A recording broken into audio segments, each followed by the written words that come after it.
26 मई 2023 को हमने still water camp welcome centre में जेफरसनविले क्षेत्र में कई स्थानीय होम स्कूल छात्रों के सनातन होने का जश्न मनाया, जहां भाई जेरमी आवास समारोहों के मास्टर थे। उन्होंने यह कहकर परिवारों का उत्साहपूर्वक स्वागत किया, यह एक ऐसी जगह है जहां हम इतनी बड़ी शिक्षा का जश्न नहीं मनाते, लेकिन हम एक महान रहस्य उद्घाटन करते हैं। यह एक ऐसी जगह है जहां हम शिक्षक के द्वारा ब्लैक बोर्ड पर लिखे हुए शब्दों को इतना अधिक स्वीकार नहीं करते हैं, लेकिन हम उन बातों को स्वीकार करते हैं जो परमेश्वर ब्रैनम टैबरनेकल की पिछली दीवार पर लिखता है। एक ऐसी जगह जहां टेप क्विज की तुलना में पॉप क्विज महत्वहीन है। एक ऐसी जगह जहां टॉप या गाउन बाद में पहले शाही वस्त्र और मुकुट है। फिर हमने भाई बिली पॉल से एक विशेष गवाही सुनी और ग्रेजुएशन समारोह के बाद हमने कुछ खाना पानी लिया और एक दूसरे के साथ संगति करने का अद्भुत समय बताया। धन्यवाद भाई जोसेफ। अब जब परमेश्वर ने अपने छोटे नबी मलाकी को भेजा तो उसने भविष्यवाणी की कि महान एलिया नबी अंत के दिनों में आएगा। यिर्मयाह की पुस्तक का पहला अध्याय और 5वां पद, गर्भ में रचने से पहले ही मैंने तुझ पर चित्त लगाया और उत्पन्न होने से पहले ही मैं तुझे अभिषेक किया। मैंने तुझे जातियों का भविष्यवक्ता ठहराया। उसके बाद परमेश्वर ने 9वें और 10वें पद में कहा, देखो मैंने अपना वचन उसके मुंह में डाला है। देखो मैंने आज के दिन तुझे जाति जाति और राज्य राज्य पर अधिकारी ठहराया है, उन्हें गिराने और ढा देने के लिए, नाश करने और काट डालने के लिए, उन्हें बनाने और रोपने के लिए। आज परमेश्वर ने अपने भविष्यवक्ता भाई जोसेफ ब्रैनम के मुंह में वचन डाले। उसने इसे कागज पर लिखा और राष्ट्रों में भेजा। प्रिय योग्य धर्मी जनों, उकाबो, क्या आप इस रविवार को यीशु की मधुर आवाज सुनने के लिए इकट्ठा होने के लिए तैयार हैं, जो आपसे बात करती और कहती है, तुम योग्य हो, तुम मेरे हो, तुम धर्मी हो, तुम मेरे साथ सफेद वस्त्र पहनकर चलोगे, तुम्हारे नाम स्वर्ग में लिखे गए हैं। ये मेरे शब्द नहीं हैं, लेकिन ये वही शब्द हैं जो स्वर्ग में तुम्हारे पिता के हैं, जो आपसे बात कर रहा है उसकी चुनी हुई दुल्हन से। पवित्र आत्मा एक बार फिर से आकर और मनुष्य की देह में रहा, इसलिए वह अपनी चुनी हुई महिला से इन अद्भुत शब्दों को सीधे सीधे बोल सकता है। उन लोगों को मुझसे सुनना बहुत अच्छा लगता है, या कोई भी यह कहेगा यीशु ने कहा है, लेकिन उसकी चुनी हुई आवाज के जरिए से उसे बोलते हुए सुनना, वो एक है जो आपको व्यक्तिगत रूप से हमेशा बताता है। बस इससे बढ़कर कुछ भी नहीं है। परमेश्वर उसके वचन को दुनिया में लाने के लिए बहुत सी आवाजों का उपयोग करता है। उसने उन्हें चुना है और उन्हें स्थान में रखा है ताकि दुनिया और उसकी दुल्हन के लिए एक आशीष बने। जब यीशु मनुष्य की देह में यहाँ धरती पर था, उसके पास चुने हुए मनुष्य भी थे, उसके प्रेरित कि वे उसका अनुसरण करें और उसके लिए वही बोलें जिसे उन्होंने प्रधानता पाए हुए से देखा है और सुना था। ये वो लोग थे जिन्हें उसने सुसमाचार का फैलाने के लिए बाहर भेजा था। वो खुशखबरी के मसीहा आया था, वह उनके साथ धरती पर रहा था।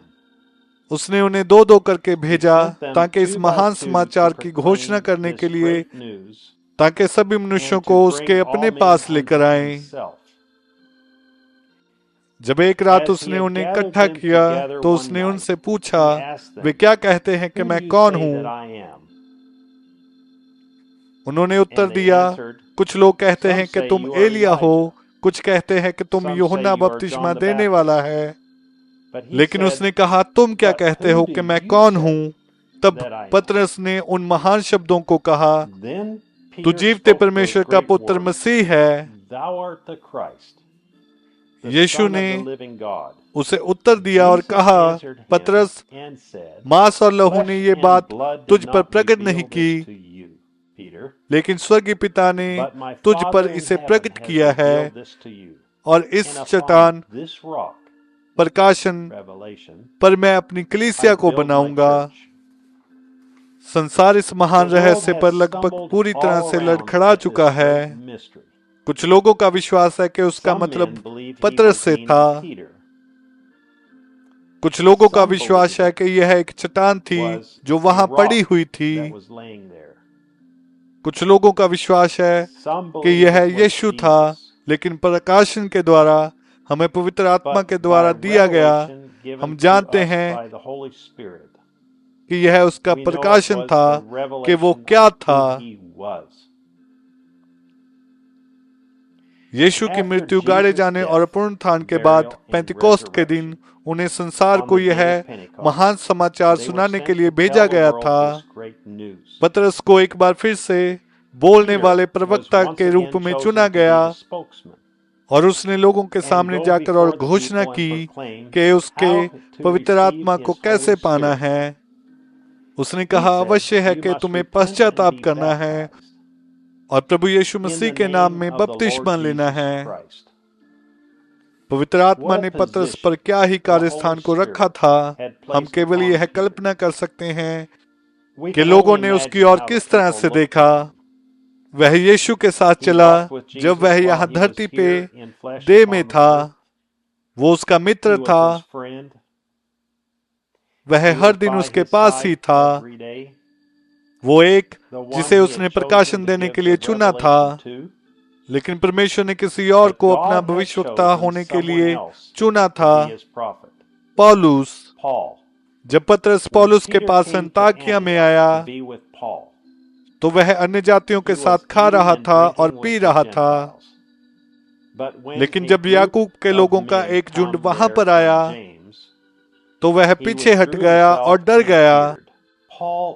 पौलुस ने लोगों के सामने उसे खुलेआम डांटा और कहा कि वह सत्य के अनुसार सीधा नहीं चलता और दोष उसी का है। भाई ब्रानम ने कहा कि पतरस यहूदी मसीहों के द्वारा असंतुलित था। यह हमें आज के लिए क्या बताता है? इससे कोई फर्क नहीं पड़ता कि यह कौन है, उनके पास कितना पवित्र आत्मा है, उनके पास कितना अधिकार या पुकार है। आपको अपने परम सत्य के लिए परमेश्वर के चुने हुए भविष्यवक्ता के साथ अवश्य ही बने रहना है, क्योंकि वो और केवल वो ही परमेश्वर के वचन का दिव्य अनुवादक है। यह पतरस या परमेश्वर के चुने हुए चेलों में से किसी के विरुद्ध नहीं है, तब या अभी। उन्हें सुसमाचार फैलाने के लिए चुना गया है, लेकिन परमेश्वर ने अपनी कलीसिया के ऊपर एक मनुष्य को चुना था। केवल वही यहोवा यूं कहता है कि साथ परमेश्वर का चुना गया भविष्यवक्ता था, ना कि वे उनका अपना स्थान है, लेकिन उसके पास अपनी दुल्हन के लिए अंतिम वचन के साथ अपनी कलीसिया को व्यवस्थित करने के लिए एक भविष्यवक्ता है। हमें यह दिखाता है कि हमें अपने दिन के लिए परमेश्वर के प्रमाणित आवाज को सुनने के लिए अवश्य ही कितना सावधान रहना होगा।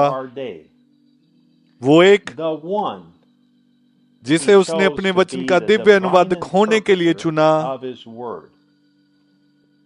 उसके दूत के द्वारा उसकी आवाज को सुनने से बढ़कर कुछ भी नहीं है। आवाज उसके चुने हुए की, ना कि हमारी। हम सभी युगों में से होते हुए देखते हैं कि कैसे परमेश्वर के पास लोगों का एक चुना हुआ झुंड है जो उसके वचन और उसके चुने हुए संदेशवाहक के साथ बने रहता है। वह आवाज हमारे लिए प्रतिदिन घोषणा कर रही है कि हम कौन हैं, उनमें से एक। वह अपनी कलीसिया में सुधारकों को भेजता है, लेकिन इस दिन पर उसने अपने लुटाने वाले को भेजा। मैं वापस लुटाऊंगा, यहोवा यूं कहता है, और बच्चों को हृदय को फेरूंगा, क्योंकि मेरी आवाज के दिनों में मैंने तुम्हें बहुत सी बातें बतानी हैं। आपको हमारे साथ उसकी आवाज सुनने के लिए आमंत्रित किया जाता है, रविवार दोपहर 12 बजे जेफरसन विले समय अनुसार। जब वह हमसे बातें करता है और इस दौरान हमें सच्ची और झूठी कलीसिया को दिखाता है। सरदीस कलीसिया युग 60-1209, भाई जोसेफ ब्रैनम। अगली बार तक प्रभु आपको आशीष दे और शालोम। www.branhamtabernacle.org, www.svfellowship.info